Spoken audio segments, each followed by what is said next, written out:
अस्सलाम वालेकुम नाजरीन, आप देख रहे हैं पाकिस्तान आज रात और मैं हूं शहजाद इकबाल। नाज़रीन, पिछले 4 सालों से पाकिस्तान पीपल्स पार्टी की हुकूमत के खिलाफ काफ़ी बातें हुई हैं, काफ़ी इल्ज़ामात लगे हैं और काफ़ी तनकीद का सामना पाकिस्तान पीपल्स पार्टी को करना पड़ा है।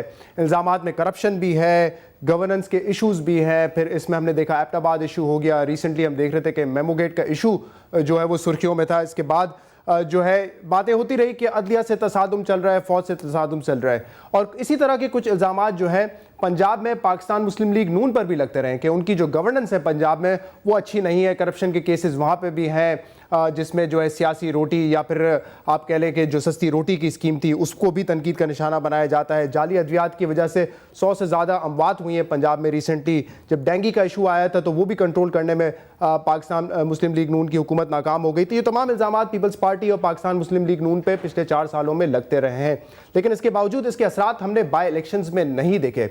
जी हाँ नाज़रीन, बाई इलेक्शंस में हमने देखा कि मुकाबला जो है वो इन्हीं दो पार्टियों के दरमियान था और अवाम की अदालतों ने एक दफ़ा फिर जो है वोट इन्हीं दो पार्टीज को दिए। कौमी और सूबाई असेंबली के जो बाई इलेक्शंस रिसेंटली हुए थे 10 नशिस्तों पे हुए थे, जिसमें से 4 में कामयाबी हासिल हुई है पाकिस्तान पीपल्स पार्टी को और 3 सीट्स पर कामयाबी हासिल हुई है पाकिस्तान मुस्लिम लीग नून को।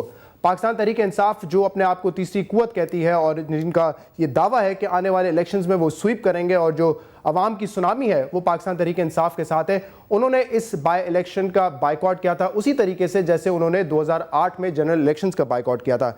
लेकिन इस दफ़ा सिर्फ बाइकआउट ही नहीं किया था, उन्होंने अवाम से अपील भी की थी कि वो घरों में रहे और वोट देने के लिए बाहर ना निकलें। लेकिन नाज़रीन ऐसा हुआ नहीं। इस बाई इलेक्शन में हमने देखा कि लोग घरों से बाहर आए, पोलिंग बूथ गए और उन्होंने वोट डाले। माजी में जो बाई इलेक्शंस हुए हैं, ज़िमनी इंतखाबात हुए हैं, उसके मुकाबले में इस दफ़ा जो वोट पड़े हैं वो ज़्यादा हैं। इसका मुकाबला जनरल इलेक्शन से नहीं किया जा सकता, लेकिन हिस्टोरिकली ये देखा गया है कि बाई इलेक्शंस में वोटर्स की तादाद कम होती है, लेकिन इस दफ़ा लोग घरों से बाहर आए। नाज़रीन, एक अहम सवाल यह है कि पाकिस्तान तहरीक इंसाफ ने बाइकआउट क्यों किया था। सियासी तज्ज़ियाकारों का कहना है कि इससे बड़ा नुकसान होगा। पाकिस्तान तहरीक इंसाफ को एक अपॉर्चुनिटी मिली है नून लीग और पाकिस्तान पीपल्स पार्टी को कि वो स्ट्रेटजाइज कर सकते हैं कि आने वाले जनरल इलेक्शंस में उन्होंने क्या स्ट्रेटजीज अपनानी हैं। एक अहम सवाल यह है कि आने वाले जब जनरल इलेक्शंस होंगे तो उसमें भी क्या वही होगा जो इस बाई इलेक्शन में हुआ है, या फिर पाकिस्तान तहरीक इंसाफ कोई ऐसी स्ट्रेटजी बनाने में कामयाब हो जाएगी जिससे वो डेंट डाल सकेंगे इन दोनों पार्टीज पर। हमारे साथ आज प्रोग्राम में मौजूद है नबील गबोल साहब। आप मेंबर हैं नेशनल असेंबली के, पाकिस्तान पीपल्स पार्टी से आपका ताल्लुक है। बहुत बहुत शुक्रिया प्रोग्राम में आपने हमें ज्वाइन किया है नबील गबोल साहब। तारिक फजल चौधरी साहब हमें ज्वाइन कर रहे हैं, मेंबर नेशनल असेंबली पाकिस्तान मुस्लिम लीग नून से आपका ताल्लुक है, और साबिक सेनेटर आज़म सवाती साहब पाकिस्तान तहरीक इंसाफ से आपका ताल्लुक है, आपने भी हमें ज्वाइन किया इस्लामाबाद से। बहुत बहुत शुक्रिया आप तीनों मेहमानों का।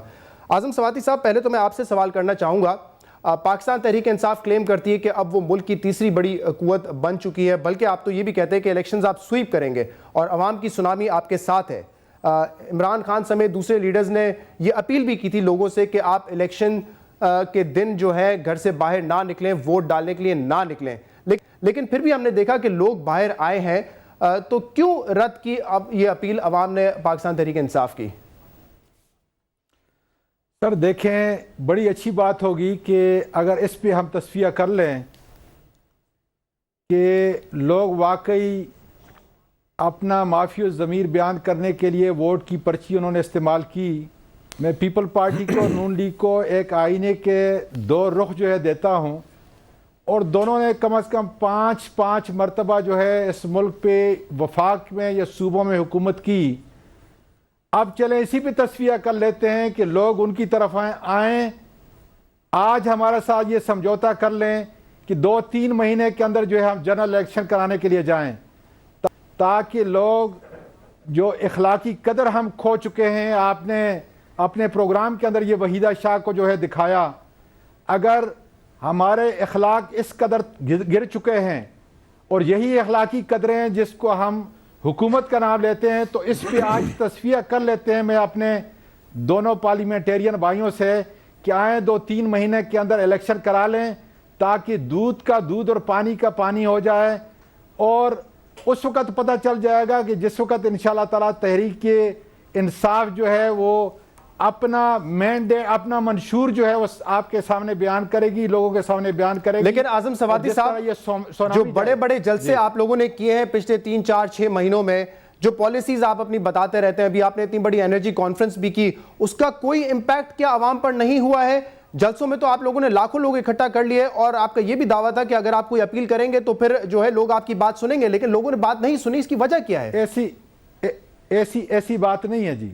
मैं वही कह रहा हूं ना कि आज अगर हम फैसला कर लें कि 3 महीने के बाद या 4 महीने, हम तो बार बार कह रहे हैं, हम तो कोई जबरदस्ती फैसला तो नहीं होगा, फैसला तो जाहिर है कि वोट की पर्ची से होगा जी। तो मैं अपने दोस्तों को, अपने जो पार्लियामेंटेरियन मेरे भाई हैं, मेरे बड़े अजीज दोस्त हैं इस प्रोग्राम के अंदर, आज आए फैसला कर लें कि हम 3 महीने के अंदर इलेक्शन करा रहे हैं और अगर हम हार गए तो मान जाएंगे हम हार। इसलिए कि आज 60% जो आपका नौजवान है इंशाअल्लाह ताला इस सुनामी को आगे बढ़ाने में अपना किरदार अदा करेगा और पाकिस्तान की जड़ों को मजबूत करेगा। इसलिए आज हम इस प्रोग्राम को खत्म करने से पहले मेरा ये 2 बात कह दें कि अगर फैसला आवाम का ये है, अगर ये आवाम का मैंडेट है तो आए फिर ये फैसला कर लेते हैं कि 3 महीने के अंदर जो हम इलेक्शन कराने जा रहे हैं। ठीक है, तारिक साहब और नबील साहब से इस पर भी हम बात कर लेंगे, लेकिन पहले नबील गबूल साहब ये बताएं कि अगर अवाम की सुनामी तहरीके इंसाफ के साथ है, यूथ इनके साथ है, तो वो कौन लोग थे जो इलेक्शन के दिन बाहर निकले और उन्होंने आपकी पार्टी को भी वोट डाला और नून लीग को भी वोट डाला? देखें, मैं समझता हूँ कि ज़ाहिर है पब्लिक ने ही वोट डाला है, ये फरिश्ते तो है नहीं जिन्होंने वोट डाले। जिस तरह हमारे दोस्त आज़म सवाती साहब कह रहे हैं इलेक्शन कराएं तो पता चल जाएगा, तो मेरे ख्याल में ये बाय इलेक्शंस भी इलेक्शंस ही होते हैं। इधर मुल्तान आपको पता है कि शाह महमूद कुरैशी साहब का हल्का और जावेद हाशमी साहब का हल्का दोनों पीटीआई में चले गए। अब जब दोनों पीटीआई में चले गए और उसके बाद उन्होंने लोगों को कहा भी कि आप लोग बॉयकॉट करेंगे, उसके बावजूद आप देखें कि इतने परसेंटेज में समझता हूँ 50% से ज़्यादा वोटर्स बाहर निकले, टर्न आउट हुआ है। तो आप इससे अंदाज़ा लगा लें कि अवाम जो है, अवाम ने इनकी पॉलिसी या इनका जो एक सियासी तरीक़ेकार है उसको रिजेक्ट किया है और लोगों ने वोट दिया, मुस्लिम लीग नून को भी दिया है और पाकिस्तान पीपल्स पार्टी को दिया है। NA 148 पाकिस्तान पीपल्स पार्टी ने जीती, NA 149 मुस्लिम लीग नून ने जीती। तो ये एक वाज़ेह मैसेज है कि लोग देखें, जलसों में लाखों लोग आ जाते हैं, लोग सुनना चाहते हैं, लेकिन वोट के दिन आप देखें कि 1988 में सिंध के अंदर बड़े बड़े बुत जो है वो गिरा दिए गए, क्योंकि एक सुनामी जो ये लोग कहते हैं सुनामी, असल सुनामी तो 88 में था जब इलेक्शंस हुए 10 साल के मार्शल लॉ के बाद। उस वक्त बड़े बड़े बुत जो है वो गिरा दिए गए, लेकिन अभी अगर ये एक्सपेक्ट कर रहे हैं कि ये किसी किस्म का जो है सुनामी लाएंगे और पब्लिक को, आप देखें अगर पब्लिक इनकी बातों में होती तो बॉयकॉट करती, वोट देने नहीं निकलती। प्राइम मिनिस्टर गिलानी साहब के बेटे को तकरीबन 90,000 वोट मिले और इसी तरह जो मुल्तान का दूसरा सीट है उसमें जितने जावेद हाशमी साहब को वोट मिले उससे ज़्यादा वोट पड़े।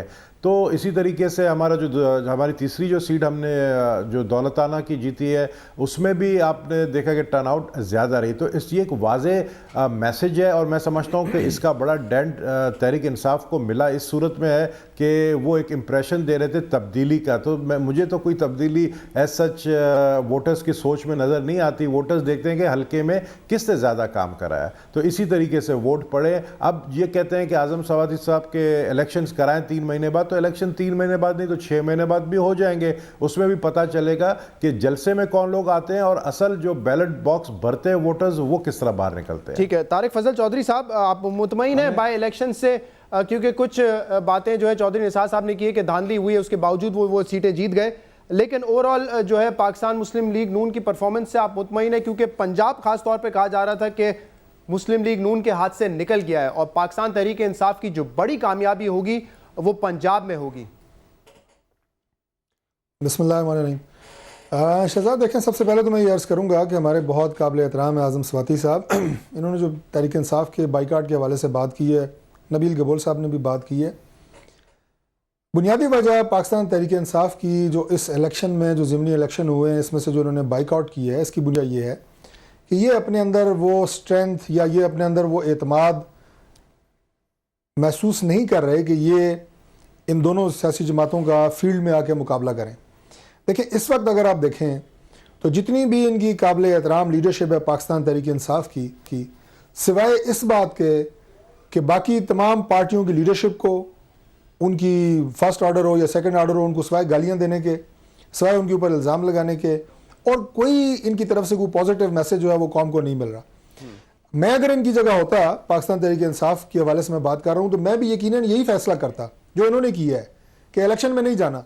इसलिए कि इलेक्शन में जाके आज अगर मखदूम जावेद हाशमी साहब ने जो सीट छोड़ी है, अगर वो अपनी सीट दोबारा ना जीत सकते, जनाब जावेद हाशमी साहब अगर वो सीट अपनी ना जीत सकते, शाह महमूद साहब और उनकी 7 सीटें हैं मुल्तान से, तो मेरा ये ख्याल है कि ये बिल्कुल इनका जो ये समझते हैं कि हमारी सुनामी शामी का, वो असल हकीकत अवाम को पता चल जाती है और होता है बिल्कुल यही। अगर ये इलेक्शन लड़ते तो उनके साथ यही होता। अब इन्होंने अपनी साख बचानी थी, इसलिए मैंने कहा कि इन्होंने एक अच्छा फैसला किया। 2008 का जो इलेक्शन था उसमें यह था जनाब के जनरल मुशर्रफ की वजह से इन्होंने बाइकआउट किया, बात समझ में आती है। इस वक्त मुल्क में कोई माशाल्लाह नहीं है। अगर आप ये बात करते हैं कि हम पाकिस्तान की बेहतरी चाहते हैं, कोई तब्दीलियों में बेहतरी लाना चाहते हैं, हम पॉलिसी को अच्छी लेके आना चाहते हैं, तो उसके लिए एक फोरम मौजूद है और वो पार्लियामेंट का फोरम है। मैं कोई इस बहस में नहीं पड़ता कि पार्लियामेंट की कारकर्दगी बहुत अच्छी है या नहीं अच्छी, उस पर बहुत सारे चाहूंगा इसका जवाब आजम खान स्वाति साहब दे दें। आजम स्वाति साहब क्या इलेक्शन ना लड़ने की वजह यह है कि उनकी पार्टी पर आपको एतमाद नहीं था, वो कॉन्फिडेंस नहीं था, क्योंकि जनरल इलेक्शन 2008 तो नहीं लड़े आपने मुशर्रफ, ये इलेक्शंस बायकॉट करने की वजह क्या थी? करेज की जरूरत है, उस कॉन्फिडेंस की जरूरत है जो आज तरीके साहब में मौजूद नहीं है। मैं डॉक्टर साहब की और नबील गबोर साहब की बात का पहले जवाब दे दूं। इसी बात पे हम फैसला कर रहे हैं कि महंगाई नहीं है, करप्शन नहीं है, जुल्म नहीं है, लॉ एंड ऑर्डर की सिचुएशन बिल्कुल सही है।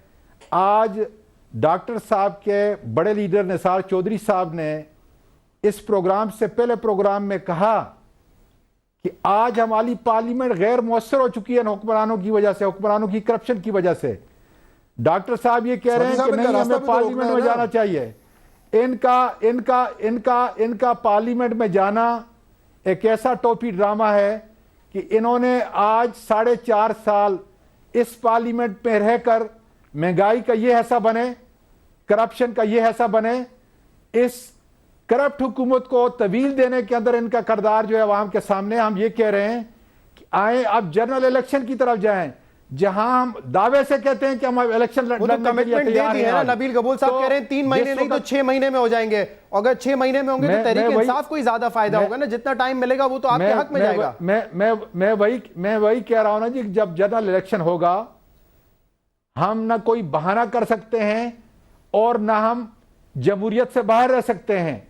हम जमहूरियत का हिस्सा हैं और आप देखेंगे फिर लोग क्या फैसला करते हैं। बिल्कुल इसी किस्म का इलेक्शन शाम में भी हुआ, बिल्कुल इस किस्म का इलेक्शन जो है मिस्र में भी हुआ, जहां लोगों ने कहा कि हम बाइकाट करते हैं, लेकिन वहां 99% वोट पोल किए गए। ठीक है, मुझे एक ब्रेक की तरफ जाना है। ब्रेक के बाद आजम स्वाति साहब, इस चीज का जवाब आपने नहीं दिया है कि पाकिस्तान तहरीक इंसाफ इलेक्शन लड़ने से खौफजदा थी और उनको यह खौफ था कि अगर शाह महमूद कुरैशी या जावेद हाशमी जैसे लोग इलेक्शन अपनी सीट पर हार जाते तो फिर जनरल इलेक्शंस में तो जो है शायद कोई कामयाबी हासिल नहीं होती और उनका जो ग्राफ है तहरीक इंसाफ का वो बहुत नीचे चला जाता है। एक ब्रेक के बाद मैं आपसे सवाल जरूर करूंगा, एक वक्फा लेते हैं नाज़रीन, इसके बाद आपके सामने हाजिर होंगे, हमारे साथ रहिएगा।